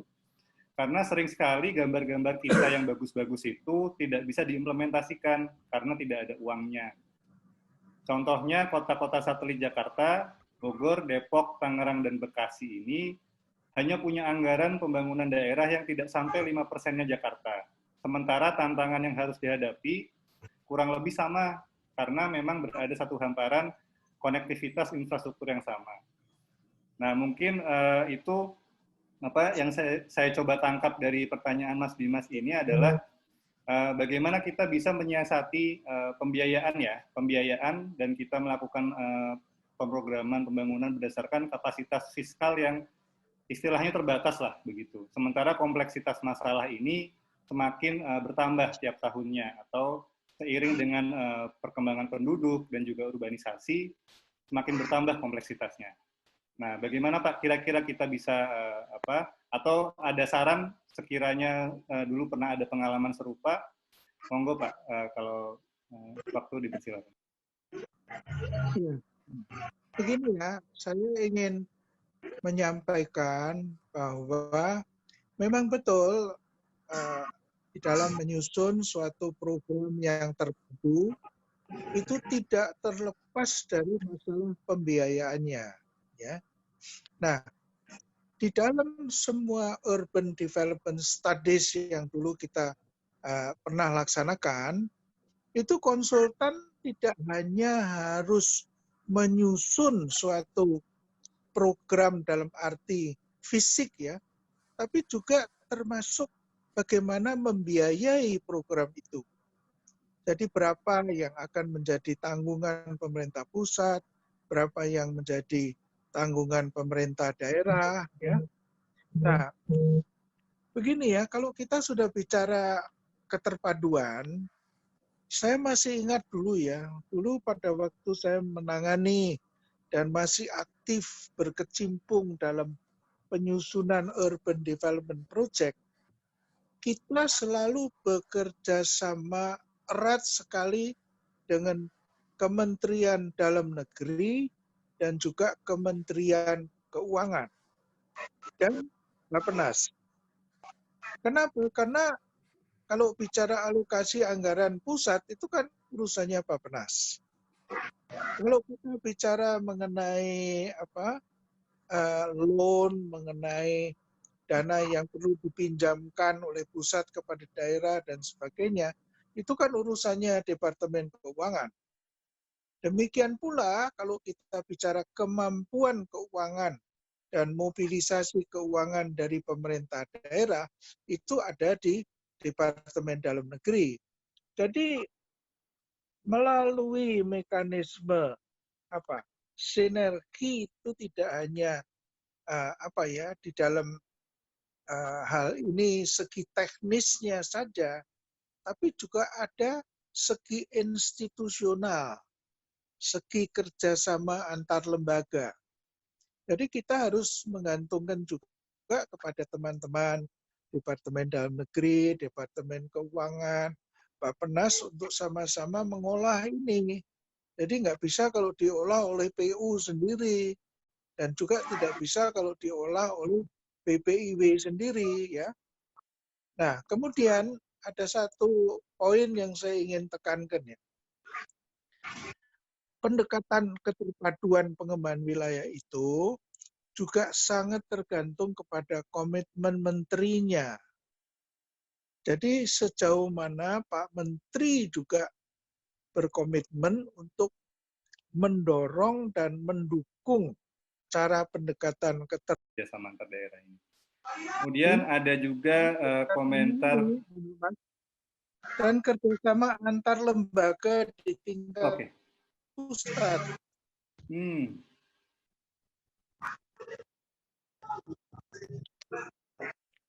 Ya, Pak. Baik. Nah, jadi memang tidak hanya kerjasama antar daerah, namun bagaimana antara pusat ini bisa mengintegrasikan skemanya masing-masing ya. Tadi Pak Hendro menyebutkan ada Kemenkeu, ada Kemendagri, ada Bappenas. Nah, masing-masing ini punya skema perencanaan pembangunan. Bagaimana kita bisa menselaraskan hal itu semua memang dalam satu frame pengembangan wilayah yang baik begitu. Kebetulan di sini juga ada dari Kemendagri sih sebenarnya, tapi nanti kita coba kalau misalkan semua pertanyaan sudah terjawab, saya coba ajak diskusi juga. Selanjutnya ada dari Reni, Ibu Reni ya, Reni Plano 67. Penataan ruang itu yang perlu ya PUPR untuk meletakkan berbagai infrastruktur. Rasanya sekarang bajunya kekecilan kalau hanya urusan pertanahan, semoga saya salah. Nah, ini mungkin salah satu PR keterpaduan juga ya Pak Hendro ya, karena ada dulu di urusan perinfrastrukturan begitu ya, PU begitu. Namun sekarang tata ruang juga menjadi satu isu yang istilahnya meluas ke agraria dan pertanahan. Nah, kalau saya lihat sih mungkin ini salah satu isu yang cukup akhirnya menjadi diskusi di perencanaan saat ini, bahwa memang kita tidak hanya berbicara infrastruktur, namun spasial secara lebih luas lagi. Jadi kita berbicara mengenai ruang di laut, kita berbicara mengenai ruang di udara, bahkan sampai ke ruang bawah bumi begitu ya. Nanti integrasinya seperti apa. Nah, kalau dari Pak Hendro sendiri, kira-kira ada pandangan tidak Pak? Bagaimana kita coba untuk mengintegrasikan sektor pertanahan, kemudian ada sektor infrastruktur juga, ke dalam satu skema keterpaduan perencanaan pengembangan wilayah begitu Pak? Kira-kira ada pandangan atau tidak? Ada. Begini ya, saya pernah diundang oleh Kementerian ATR dan BPN. Saya pernah diundang ke suatu pertemuan di Bali. Pada waktu itu menterinya masih yang dulu ya. Tapi saya mendapat informasi yang ya kurang begitu menggembirakan buat saya. Mereka mengatakan begini, PUPR itu bikin BPIW itu karena PUPR itu belum begitu rela menyerahkan penataan ruang kepada ATR. Dan dianggap bahwa BPIW itu mau dipakai oleh PUPR untuk tetap agar penataan ruang itu berada di PU. Itu saya dapat bisikan begitu ya. Tapi begini, saya waktu itu mengatakan, sebetulnya PU itu harus senang bahwa sekarang ada ATR. Kenapa? Itu merupakan peningkatan dari apresiasi negara terhadap tata ruang. Coba kita ingat ya, dulu awal mulanya yang ngurusi tata ruang itu kan hanya Direktorat Jenderal Cipta Karya, ada Direktorat Tata Kota dan Tata Daerah ya, yang menangani penataan ruang. Pada waktu kita di tingkat direktorat, ya, itu kita merasa bahwa sulit sekali untuk menjangkau pengembangan wilayah ini karena letak dari status penataan ruang di direktorat. Kemudian diciptakan Direktorat Jenderal Penataan Ruang di PU. Ya. Waktu itu itunya adalah antara lain Pak Akil ya. Sebelum Pak Akil itu pernah Pak siapa itu yang dari perindustrian itu. Nah, jadi yang dulu ditangani di level direktorat, setelah ada Direktorat Jenderal Penataan Ruang, dia ditangani di tingkat Direktorat Jenderal. Nah sekarang dengan adanya Kementerian Tata Ruang, itu sekarang penanganannya bahkan pada tingkat kementerian sudah. Jadi itu suatu bukti perhatian dan kewenangan penataan ruang yang lebih luas lagi untuk negara kita ya. Nah, saya justru waktu itu mengatakan pada teman-teman, pada saat ini itu justru sangat diperlukan kerjasama antara PUPR dengan ATR BPN. Karena ATR BPN tanpa prasarana itu tidak akan juga bisa efektif. Ya. Tapi PUPR memerlukan ATR karena itu adalah bagian daripada fungsinya dia sendiri dulu gitu. Nah, disinilah saya melihat bahwa di dalam konteks kerjasama kelembagaan tadi, kalau saya sebut ada Kementerian Dalam Negeri, ada Keuangan, ada Bappenas, ya, ada PU, ya. Sekarang ada dimensi baru yaitu PUPR dengan ATR BPN. Itu juga perlu kerjasama itu. Jangan nanti bersaingan ya. Saya kira itu komentar saya ya. Jadi sekarang ini justru terbuka kesempatan yang lebih luas lagi untuk menangani pengembangan wilayah di dalam konteks tata ruang dan pertanahan yang sudah ditangani pada tingkat menteri. Itu ya. Ya, luar biasa sekali. Ya, saya setuju dengan statement dari Pak Hendro ya, bahwa memang ini momentum yang sangat baik dan kita harus bisa istilahnya bisa mendukung lah atau mensupport apa yang menjadi visi atau arah dari perencanaan sekarang. Bagus sekali dari Pak Hendro.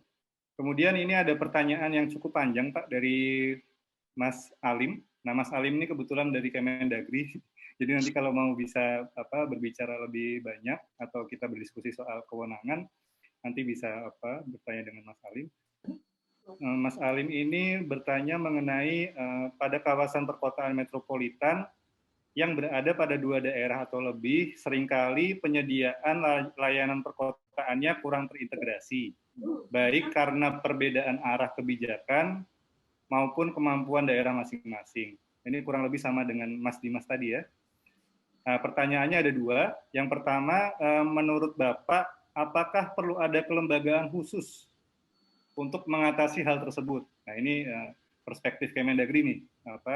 Suatu unit tertentu yang bisa mengurusi metropolitan. Apakah perlu seperti itu? Kalau iya, kira-kira kelembagaan yang ideal seperti apa? Mengingat kita tidak dapat membentuk kelembagaan baru, karena kelembagaan sudah terbagi habis berdasarkan urusan kewenangan sesuai dengan PP 18/2016 tentang perangkat daerah.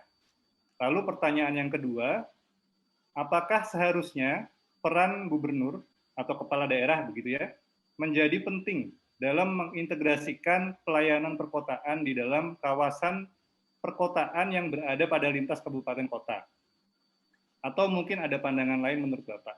Nah, pertanyaan kedua ini mungkin lebih terkait tata kelola ya, tadi yang disebutkan oleh Pak Hendro juga, bahwa kita punya tidak hanya segi teknis, namun juga institusi. Jadi kalau boleh saya ulang, pertanyaan pertama adalah, apakah perlu ada kelembagaan khusus terkait pengelolaan metropolitan atau kawasan perkotaan, begitu? Kemudian, apakah peran gubernur menjadi penting dalam mengintegrasikan pelayanan perkotaan di lintas kabupaten kota, begitu? Kurang lebihnya itu Pak, 2 pertanyaan yang dari Mas Alim. Monggo. Ya, terima kasih Pak Alif.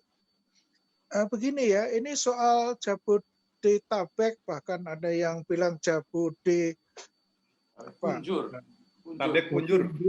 Ya. Iya, sampai Cianjur Pak. Itu masalah klasik itu yang sudah lama ya.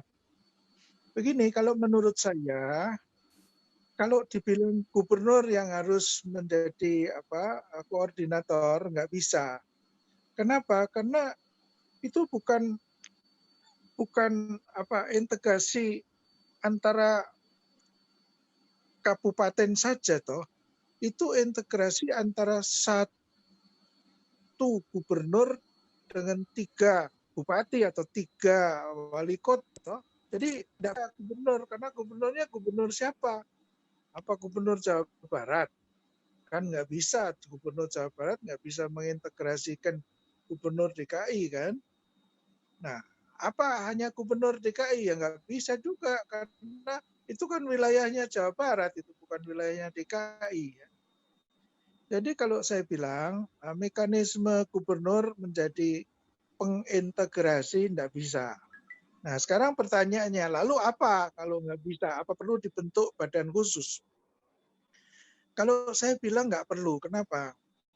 Dulu sudah pernah banyak inisiasi untuk membentuk badan-badan khusus, termasuk BKSP, ingat nggak?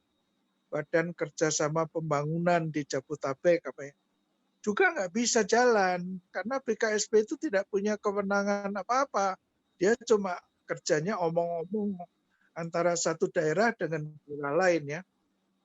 Nah, kalau menurut pandangan saya, cara yang terbaik adalah agar kewenangan perencanaan Jabodetabek Jur itu diberikan pada pemerintah pusat. Jadi harus pemerintah pusat yang nangani. Ya, nah sekarang pemerintah pusat apa? Ya pemerintah pusat yang nangani penataan wilayah dan ruang. Kalau itu dianggap ATR, ya ATR begitu ya.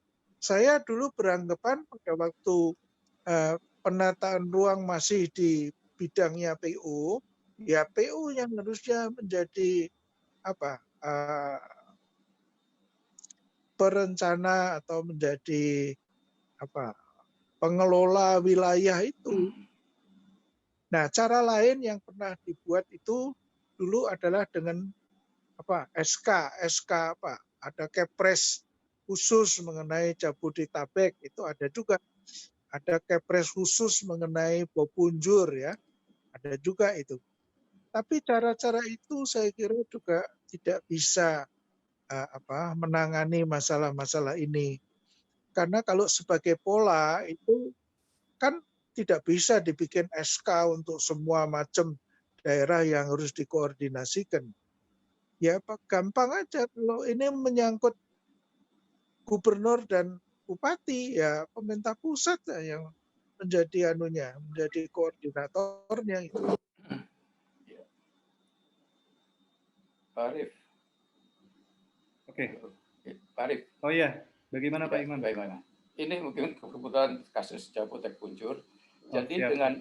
dengan Pak Hendro, dengan Perpres yang baru ini, Perpres 60 tahun 2020, itu sudah implisit di dalamnya disebutkan dibentuk badan kelembagaannya Pak. Dibentuk kelembagaan di mana sebagai ketuanya itu Menteri ATR BPN. Nah ini sudah berjalan koordinasinya, nanti sudah mengkoordinasi kementerian-kementerian yang terkait dan 3 gubernur ini. Sudah beberapa kali berjalan adain rapat. Di ATR sendiri sekarang udah dibentuk PMO-nya, jadi sebagai motornya gitu, Project Management Office. Gitu. Nah ini mudah-mudahan ini lagi digodok supaya matang Pak ininya bahan-bahannya, nanti mungkin akan dilakukan secara rutin rapat-rapat koordinasi untuk Jabodetabek Punjur. Itu yang pertama ya. Terus yang kedua sebetulnya sekarang itu ada peluang buat planner ya. Menurut saya peluang yang luar biasa buat planner karena di Undang-Undang Cipta Kerja yang sekarang ini, Undang-Undang Cipta Kerja Omnibus, itu tata ruang itu ditempatkan pada posisi sentral. Yang pertama, jadi semua aktivitas itu harus melalui tata ruang. Gitu ya. Jadi harus semua kegiatan investasi itu harus melalui tata ruang gitu, di dalam undang-undangnya. Plus sekarang di dalam PP-nya yang baru lahir juga, PP nomor 21, itu ada satu pembinaan profesi planner. Jadi sesuatu itu harus melalui perencana gitu sekarang. Nah ini sebetulnya tinggal sekarang profesi ini yang harus siap dengan membina di nasionalnya, di daerah, dan itu dikembangkan sesuai dengan apa yang diminta nanti dalam program-program Omnibus itu. Mungkin itu sebagai ini aja untuk tambahan penjelasan. Terima kasih. Mungkin Baik, terima kasih Pak Iman. ya. Ada Oke, sedikit, monggo Pak Hendro. ya, sedikit komentar begini. Memang yang diceritakan oleh Pak Imam itu mungkin yang berlaku sekarang ya. Iya Pak. Tapi sebenarnya ya itu kan hanya membikinkan suatu alat supaya Menteri ATR itu mudah jadi dibikinkan semacam badan atau apa, dia ketuanya, lalu nanti anggota-anggotanya yang daerah-daerah itu juga jadi anggota, plus mungkin beberapa kementerian lainnya. Tapi basically ini adalah tugas dan kewenangan ATR gitu. Yeah. ATR mestinya tanpa badan-badan pun harus bisa melaksanakan tugas itu gitu. Yeah. Nah, ini juga begini ya, saya kasih contoh. Dulu ya, ini saya tadi kan cerita mengenai urban development. Dalam bidang urban development itu pernah diciptakan namanya TKPP. TKPP itu Tim Koordinasi Pembangunan Perkotaan. Itu ketuanya Bappenas waktu itu. Ya. Lantas kebetulan yang Bappenasnya itu deputi bidang ekonomi. Nah, pada waktu suatu saat itu salah satu deputi lain yaitu deputi bidang sosial budaya, Pak Sulaiman Sumardi pernah ngomong sama saya, loh koordinasi itu kan tugasnya Bappenas, kenapa mesti dibikin TKPP segala gitu. TKPP itu bubarkan saja, jadi pokoknya ya koordinasi tugasnya Bappenas. Itu yang dibilang oleh Bappenas pada waktu itu. Nah, di sini juga sebetulnya hampir identik ya. Jadi kita bisa bikinkan macam-macam badan buat membantu ATR ya, atau Menteri ATR dalam mengkoordinir Jabodetabek ya. Tapi ya intinya itu sebetulnya tugasnya dia gitu, tugasnya Menteri ATR. Apa dia perlu badan itu apa tidak itu sebetulnya tidak perlu ada preasumsi bahwa dibikinkan badan gitu ya. Karena kenyataannya badan itu kadang-kadang malah dilihat sebagai suatu mengambil alih tugasnya menteri yang sebetulnya bertanggung jawab gitu. Gitu Pak. Jadi pengalaman dengan TKPP dulu sama Bappenas justru dihilangkan karena mengatakan itu TKPP mengambil alih tugasnya Bappenas. Nah, saya tidak tahu bagaimana Menteri ATR yang sekarang menyikapi kalau dikasih badan untuk mengelola Jabodetabek ya. Oke, gitu Pak Arief. Baik Pak Hendro, terima kasih. Pak Iman sudah cukup ya mungkin ya untuk ini jawabannya. Ya. Oke, baik. Mungkin karena keterbatasan waktu ya kita sudah jadi 2 jam sebenarnya nih. 2 jam bersama senior planner nih. Nanti kita coba revisi lah ini acaranya jadi jam. Oke, mungkin untuk beberapa pertanyaan yang masih ada sebenarnya, mohon maaf sekali belum bisa kita bahas saat ini, tapi nanti kita coba rangkum dan kita coba juga tanyakan ke Pak Hendro, narasumber, nanti kita coba follow up secara online begitu ya. Mudah-mudahan masih berkenan Pak Hendro. Siap. Selanjutnya, ya Pak, monggo. Ya, saya dengan senang hati menjawab kalau ada yang nanti ditulis saja. Ya. Siap Pak. Nanti kami akan menghubungi Bapak terkait dengan itu. Selanjutnya kita menuju ke akhir acara. Ada closing dari Pak Dimas di Sekjen IAP. Sepatah atau 2 patah kata dipersilahkan kepada Pak Dimas. Ya, terima kasih Mas Arief atas moderasinya ya sebagai penengah diskusi pada sore hari ini. Pak Hendro, kebetulan ini saya mewakili Pak Andi juga, ini kami di Pengurusan Nasional. Sekali lagi berterima kasih atas waktu yang disediakan dan juga pesan-pesan dan juga perspektif dari Pak Hendro selaku senior yang tentunya sudah banyak asam garam ya gitu, sehingga bisa menjadi pembelajaran atau lesson learned bagi kita semua generasi yang sedang menjalankan gitu.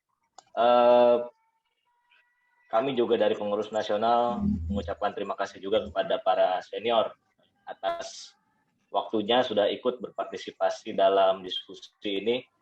Mohon maaf tidak bisa kami sebutkan satu persatu, tapi di sini terlihat di partisipan sebanyak sekali.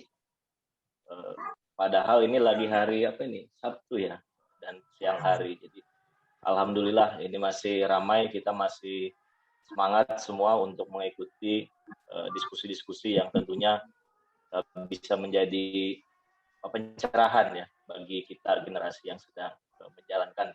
Pak Hendro, mungkin ini juga sedikit informasi dari kami Pengurus Nasional bahwa IAP juga sering melakukan advokasi kebijakan pada pemerintah sebagai mitra strategis dari IAP, terutama khususnya terkait keterpaduan pembangunan perkotaan dan wilayah ini. Kebetulan tadi Pak Apul yang juga bertanya itu adalah Ketua Bidang Pengurus Nasional terkait dengan advokasi keterpaduan pembangunan khususnya infrastruktur, Pak. Kemudian juga selain advokasi, IAP juga getol Pak menyelenggarakan talks, diskusi dan juga training untuk capacity building anggota khususnya agar tadi apa yang dipesankan oleh Pak Hendro terkait dengan perpaduan pembangunan perkotaan dan wilayah ini juga bisa menjadi amunisi bagi kami para planner yang sedang menjalankan generasi sekarang untuk berkarya di bidangnya masing-masing. Terakhir, mudah-mudahan apa yang Pak Hendro tadi sampaikan dan juga kita semua diskusikan tadi bisa menjadi perhatian kita bersama di bidang masing-masing. Ada yang berkarya di pemerintahan, ada yang berkarya di profesional advisors, ada juga yang bekerja di LSM, NGO, dan juga di lembaga-lembaga atau institusi lainnya. Saya kira menutup diskusi pada sore hari ini, sekian dari kami Pengurus Nasional. Terima kasih dan kita akan jumpa lagi Sabtu depan di acara 1 jam bersama Senior Planners. Sekali lagi terima kasih Mas Arief sebagai moderator, Mas Alim dan tim yang sudah mengatur acara ini sehingga bisa pada siang sampai sore hari ini. Terima kasih. Assalamualaikum warahmatullahi wabarakatuh. Waalaikumsalam. Terima kasih Pak Hendro. Terima kasih Pak Hendro. Terima kasih. Terima kasih. Terima kasih sekali Pak Hendro. Sehat-sehat selalu Pak. Sehat-sehat selalu. Terima kasih. Pak Didi, Pak Sumedang. Selamat debat Koordinator. Ada bus dicungkir kan? Di foto atau ulah hilap. Oh iya. Foto bersama dulu. Jangan tutup itu Pak Hendro penting itu. Oh iya. Bro, bentar. Foto dulu. Ya, foto dulu kita. Foto bersama Mbak dulu. Adek mungkin ya? Mbak Adek bisa screenshot kita semua. Iya. Kameranya Pak Hendro betul ini. Nah, tuh terang. Saya foto ya Pak kurang ke atas tuh Pak Hendro. Biar gantengnya kelihatan. Iya, kameranya agak ke bawah mungkin Bapak. Nyalain dulu. Saya foto 1, 2, 3. Oke. Yang belakang, yang slide kedua. Sekarang yang slide kedua. Ya. Yang belum dibuka kameranya bisa dibuka supaya bisa difoto. 1, 2, 3. Ya, sudah. Oke. Nah, Terima kasih. Terima kasih Pak Hendro. Terima kasih Pak Hendro. Mbak Mira, apa kabar Mbak Mira? Salam hormat Pak Hendro. Bu Mira. Bu Mira, apa kabar? Masih Nah, itu ingat Bu Mira. sama aku Bu Mira. enggak? Kabar Tuti, baik. Bu. Kabar Kabar baik. Bu Mira. Aku pengen dengar suaranya Bu Mira. Kok nggak